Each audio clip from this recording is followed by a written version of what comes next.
ಶ್ರೀಕೃಷ್ಣ ಪರಮಾತ್ಮನು ಹೇಳಿದ ಇಲ್ಲಿ ನನ್ನ ಜನ್ಮ ವೃತ್ತಾಂತ ತಿಳಿಯುವುದೆಂದು ಹೇಳಿರುವುದು. ಏ ಭಗವಂತೋಸ್ಕರ ನನ್ನ ಜನ್ಮ ವೃತ್ತಾಂತವನ್ನು ನೀನು ತಿಳಿದಿರುವೆ. ಸೂತ ನಮ್ಮ ಅಂಧಾಕಾರದಿಂದ ನನ್ನನ್ನು ಉದ್ಧಾರ ಮಾಡು ತಂದೆ, ಉದ್ಧಾರ ಮಾಡು.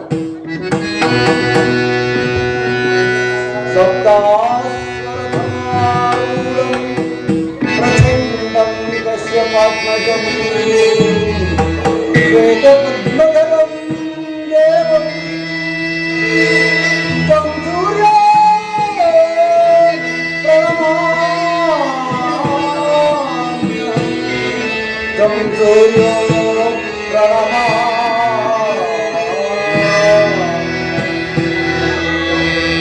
ಹೇ ಭಾಸ್ಕರ,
ಯಾರು ನನ್ನ ಏಕಾಗ್ರತೆಯನ್ನು ಭಂಗಪಡಿಸಿದ? ಯಾರಮ್ಮ ನೀನು? ಕುಮಾರ, ನೀನು ಪೂಜಿಸುತ್ತಿರುವ ಸರ್ವಸಾಕ್ಷಿ ಸೂರ್ಯ ದೇವನ ಜ್ವಲಂತ ಪ್ರಭೆಯನ್ನು ನಿನಗೆ ಮೊದಲನೇದಾಗಿ ಪರಿಚಯಿಸಿದ ಸ್ತ್ರೀ ನಾನೇ ಕಂದ. ಈ ನಿರ್ಭಾಗ್ಯಗಳನ್ನು ಕುಂತಿ ಎಂದು ಕರೆಯುವರು ಕುಮಾರ. ಕುಂತಿ? ಹಾಗಾದರೆ ನನ್ನ ಹಡದ ಮಾತು ಕುಂತಿಯೇ? ಅಮ್ಮ,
ಕೀರ್ತಿಶಾಲಿಯಾಗು ಕುಮಾರ, ಕೀರ್ತಿಶಾಲಿಯಾಗು. ಎಂತಹ ಕೀರ್ತಿಯಮ್ಮ ನನ್ನದು. ಹುಟ್ಟಿದ ಕೂಡಲೇ ನನ್ನನ್ನು ಗಂಗಾ ನದಿಯಲ್ಲಿ ತೇಲಿ ಬಿಡಲು ನಾನು ಮಾಡಿದ ಅಂತಹ ಅಪರಾಧವಾದರೂ ಹೇಳು ತಾಯಿ. ಈ ಪಾಪಿಯ ದೇಹವನ್ನು ಅಲ್ಲಿರುವ ಜನಗಳು ಸಹ ತಿನ್ನದೇ ಬಿಟ್ಟವಲ್ಲ ಅಮ್ಮ.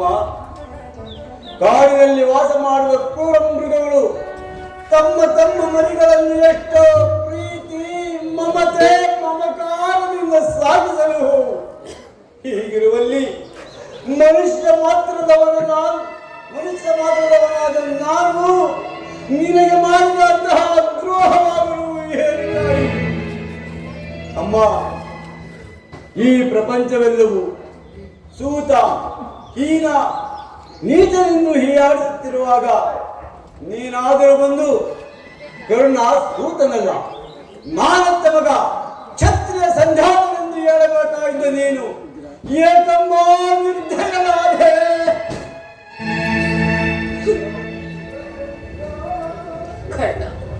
ಅಮ್ಮ ಕಂದ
ನೀನು ಈ ರೀತಿಯಾಗಿ ಮಾತನಾಡಬೇಡ ಕಂದ. ನಾನೀಗಾಗಲೇ ಸಾಕಷ್ಟು ನೊಂದು ಹೋಗಿದ್ದೇನೆ. ಪುನಃ ನಿನ್ನ ಮಾತುಗಳು ನನ್ನ ಹೃದಯಕ್ಕೆ ಶೂಲದಂತೆ ಏರಿ ಹೋಗುತ್ತಲ್ಲ. ಬಾಲ್ಯದಲ್ಲಿ ನಿನ್ನ ವಿಚಾರದಲ್ಲಿ ಅರಿಯದೇ ಮಾಡಿದ ಒಂದೇ ಒಂದು ತಪ್ಪಿನಿಂದಾಗಿ ನಾನದನ್ನು ಯಾರ ಬಳಿಯೂ ಹೇಳಲಾಗದೆ ನನ್ನ ಹೊಟ್ಟೆಯಲ್ಲಿ ಮುಚ್ಚಿಟ್ಟುಕೊಂಡು ಅದೆಷ್ಟು ಸಂಕಟಪಟ್ಟನೆಂದು ಆ ಪರಮೇಶ್ವರನಿಗೆ ಮಾತ್ರವೇ ಗೊತ್ತು. ಕರ್ಣ, ಇದುವರೆಗೂ ನೀನು ಬದುಕಿರುವೆ ಎನ್ನುವ ಸಮಾಚಾರವೇ ನನಗೆ ತಿಳಿದಿರಲಿಲ್ಲ ಕಂದ. ಹಿರಿಯಗೆ ತಾನೇ ಶ್ರೀಕೃಷ್ಣ ಪರಮಾತ್ಮನಿಂದ ತಿಳಿಯಿಲ್ಲ. ಕರ್ಣ, ಬಾಲ್ಯದಿಂದ ನೀನು ಪಟ್ಟಿರುವ ಕಷ್ಟಗಳಿಗೂ ನಾನೇ ಕಾರಣ. ದಯಮಾಡಿ ಪಾಪಿಯನ್ನು ಕ್ಷಮಿಸಿಕೊಂಡು. ನೀನು ಹೀಗೆ ಮಾತನಾಡಿದರೆ ಬಾಲಕನಾದ ನನಗೆ ಶ್ರೇಯಸ್ಕರವಲ್ಲ, ಶ್ರೇಯಸ್ಕರವಲ್ಲ ತಾಯಿ, ಶ್ರೇಯಸ್ಕರವಲ್ಲ. ನನ್ನ ಗರ್ಭಕ್ಕೆ ನೀನೇನು ಮಾಡಿ ನಿನ್ನ ಪಾದ ಸೇವೆಯನ್ನು ಮಾಡುತ್ತಿರುವ ಆ ಪಾಂಡವರಲ್ಲವೇ ತಾಯಿ ಸುಕೃತಶಾಲಿಗಳು. ಈ ಪಾಪಿಗೆ ಅಂತಹ ಭಾಗ್ಯ ಎಲ್ಲಿಂದ ಬರಬೇಕು? ವತ್ಸ, ಆದದ್ದಾಗಿ ಹೋಯ್ತದೆಲ್ಲವನ್ನು ಮರೆತು ಬಿಡು. ಇನ್ನು ಮುಂದಾದ ನನ್ನ ಸಹೋದರರನ್ನು ಸೇರಿ ಸೌಖ್ಯವಾಗಿ ಬಾಳು. ವೈರಿಗಳಾದ ಕೌರವರೊಡನೆ ಸೇರಿ ಅವರಿಗೆ ಕೇಡನ್ನು ಬಗೆಬೇಡ, ಅವರಿಗೆ ಸೌಭ್ರಾತೃ ದಾನವನ್ನು ಮಾಡುತ್ತಾರೆ.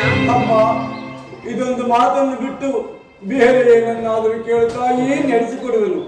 ಅಮ್ಮ, ಈ ಜೀವ ಇರುವ ತನಕ ಸ್ವಾಮಿದ್ರೋಹವನ್ನು ಮಾತ್ರ ಮಾಡಲಾರೆ. ಹಾಗಲ್ಲ ಕಂದ, ನಿನ್ನ ಹೆತ್ತ ತಾಯಿಯಾಗಿರೋ ನಾನು ನೆಲೆಸೆರೆಗೊಂಡು ಭಿಕ್ಷೆ ಬಿಡುತ್ತಿರುವೆ. ಪಾಂಡವರನ್ನು ಉಳಿಸುವವರಲ್ಲಿ ವೈರವನ್ನು ಕಳೆ ಕರ್ಣ. ಅಮ್ಮ, ನೀನು ವೀರ ಮಾತೆ, ನೀನೇ ಹೇಳ್ತಾಯಿ. ಪರಜಾತನನ್ನು ತೊರೆಯುವುದು ಧರ್ಮವೇ? ಆತನು ನನ್ನನ್ನೇ ನಂಬಿ ಯುದ್ಧವನ್ನು ಹೂಡಿರುವಾಗ ಇಂತಹ ಸಂಬಂಧಗಳನ್ನು ಕಲ್ಪಿಸಿಕೊಂಡು ಆತನನ್ನು ತೊರೆದರೆ ನಾನು ಕೊಲೆಪಾತಕನಿಗಿಂತಲೂ ಕಡೆ ಹಾಕುವುದಿಲ್ಲ. ನಮ್ಮ ತಂದೆ ತಾತಂದಿರು ನರಕಕ್ಕೆ ಬೀಳದಿರಲಿ, ಮುಂದೆ ಹುಟ್ಟುವ ಮಕ್ಕಳು ಮೊಮ್ಮಕ್ಕಳು ಹೇ ನೀಚಕರಣನೆಂದು ಶಪಿಸಿದ್ದೀರಿ. ಅಮ್ಮ, ಇಂತಹ ಸಂದರ್ಭದಲ್ಲಿ ಮಾತೆಯಾದ ನೀನೇ ನನಗೆ ಹಿತಬೋಧನೆಯನ್ನು ಮಾಡುತ್ತಾಯಿ. ನಿಶ್ಚಯ ಕಂದ, ನಿನ್ನ ಮಾತುಗಳೆಲ್ಲವೂ ನಿಶ್ಚಯ. ಕಾರಣ ಆ ಪಾಂಡವರು ನಿನ್ನ ಬೆನ್ನ ಹಿಂದೆ ಬಿದ್ದ ಸಹೋದರರಲ್ಲವೇ? ಅವರ ಯೋಗಕ್ಷೇಮವು ನಿನ್ನ ಯೋಗಕ್ಷೇಮವಲ್ಲವೇ? ನೀವು 6 ಜನರು ಸೇರಿ ರಾಜ್ಯಭಾರ ಮಾಡೋದನ್ನು ನಾನು ಕಣ್ಣಾರಿ ಕಂಡು ಸಂತೋಷ ಪಡಬಾರದೆ ಕಾರಣ? ಅಮ್ಮ, ಇದುವರೆಗೂ ಆ ಸೋದರರೆಂಬ ವಾತ್ಸಲ್ಯವೇ ನನಗೆ ತಿಳಿದಿರಲಿಲ್ಲ ತಾಯಿ. ಅಮ್ಮ, ಆ ಶ್ರೀಕೃಷ್ಣ ಪರಮಾತ್ಮನು ಪಾಂಡವರ ಪ್ರಾಣವೇ ನನ್ನ ಪ್ರಾಣವೆಂದು ಹೇಳಿರುವಾಗ ಅವರ ಪ್ರಾಣಿಗಳಿಗೆ ಭಯವೆಲ್ಲಿರುವುದು? ಬಿಡುತ್ತಾಯಿ ನಿನ್ನ ಮನದ ವ್ಯಥೆಯನ್ನು. ನೀನು ದುರ್ಯೋಧನನು ನನ್ನ ಪಾಂಡವರಲ್ಲಿ ದ್ವೇಷವನ್ನಿಟ್ಟಿರುವಾಗ ಇನ್ನೂ ನಾನು ಭಯಪಡದ ಹಾಗೆ ಹೇಗೆ ಇರಲಿ ಕಾರಣ? ಹೋಗಿರುವುದು ನಿನಗೆ ಅವರಿಗೆ ಕೂಡಿ ಬಾಳುವ ಇಷ್ಟು ಇಲ್ಲವಾದರೂ ಸರಿ, ಕಡೆಯ ಪಕ್ಷಿ ಯುದ್ಧದಲ್ಲಿ ಪರೋನ್ಮುಖನಾಗಿ ಬಿಡು. ಅಮ್ಮ, ಈ ಕಣ್ಣನು ಅಂತಹ ನೀಚನಲ್ಲ ತಾಯಿ. ಅಮ್ಮ, ಬಾಗುರು ಜಮಿರುವ ತನಕ ಹೋರಾಡಿ ಆ ನನ್ನ ಸ್ವಾಮಿಗಾಗಿಯೇ ಪಡೆಯುವುದು. ಅಮ್ಮ, ಆ ದುರ್ಯೋಧನನ್ನು ನನ್ನ ಮೇಲಿಟ್ಟಿರುವ ಪ್ರೀತಿ ವಿಶ್ವಾಸಗಳನ್ನು ನೀನು ಏನು ಬಲ್ಲು ತಾಯಿ?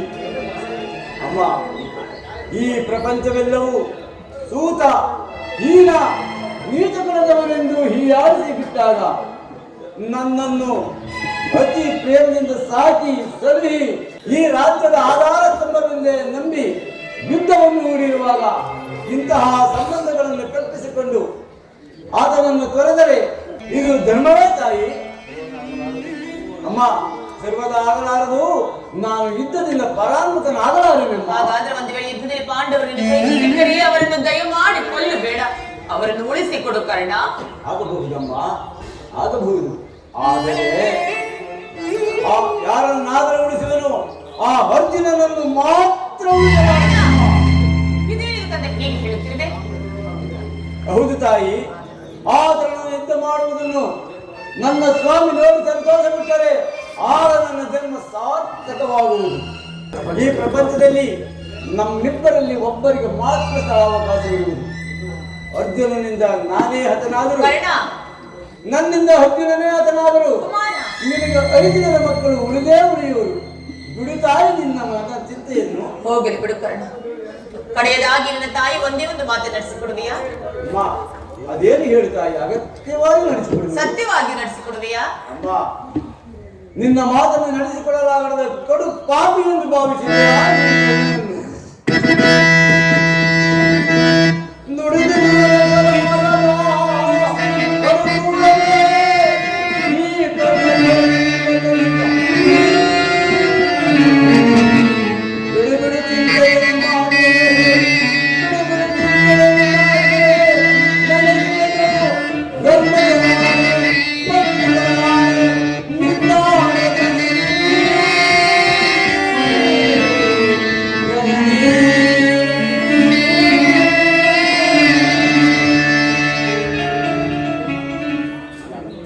ಕುಮಾರ, ಆಯುಷ್ಯ ಇದ್ದರೆ ಎಲ್ಲಿಯಾದರೂ ಹೋಗಿ ಬದುಕಿಕೊಳ್ಳುವುದು.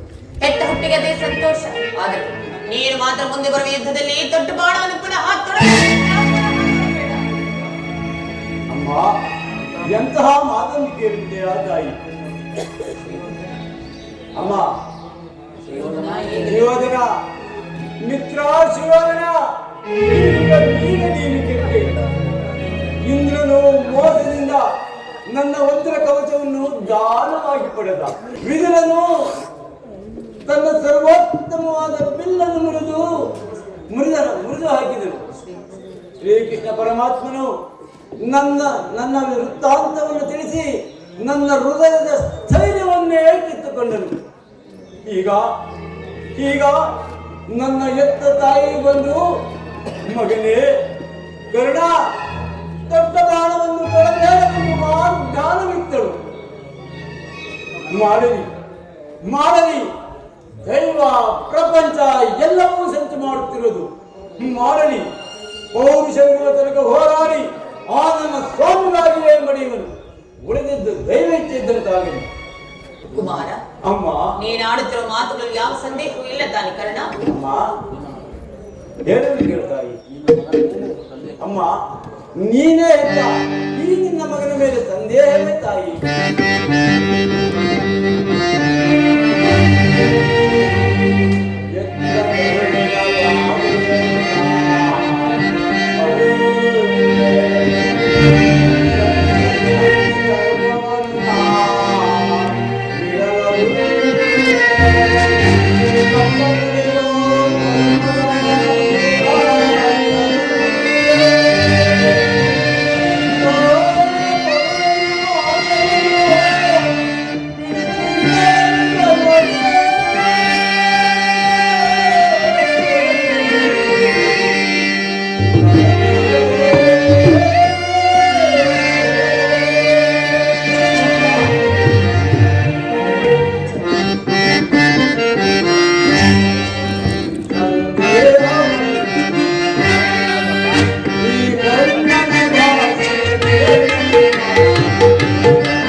ಅಮ್ಮ, ನೀನು ನಿನ್ನ ಸಂದೇಹವನ್ನು ಸಂತೋಷವಾಗಿ ಹೋಗುವ ತಾಯಿ.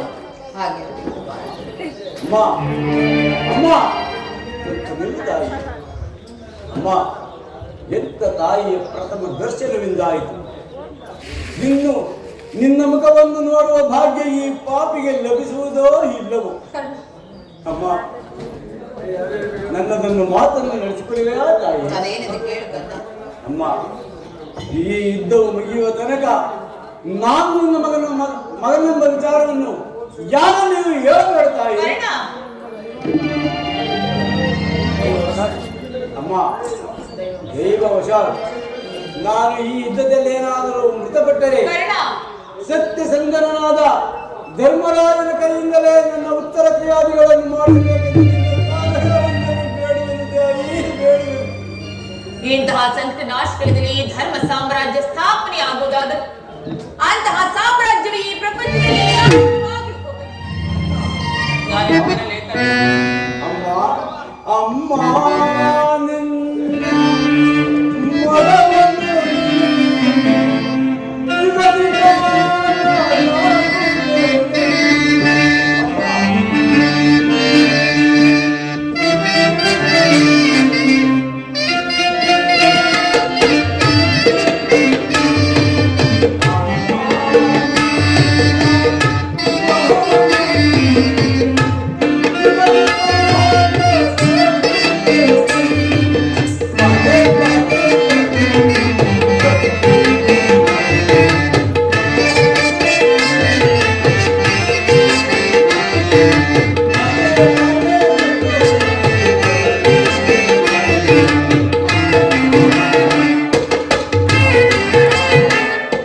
ಅಮ್ಮ, ನನ್ನನ್ನು ಎತ್ತು ನದಿ ಪಾಲು ಮಾಡಲು ನನ್ನ ತಾಯಿ ಹೊರಟೇ ಹೋದಳು.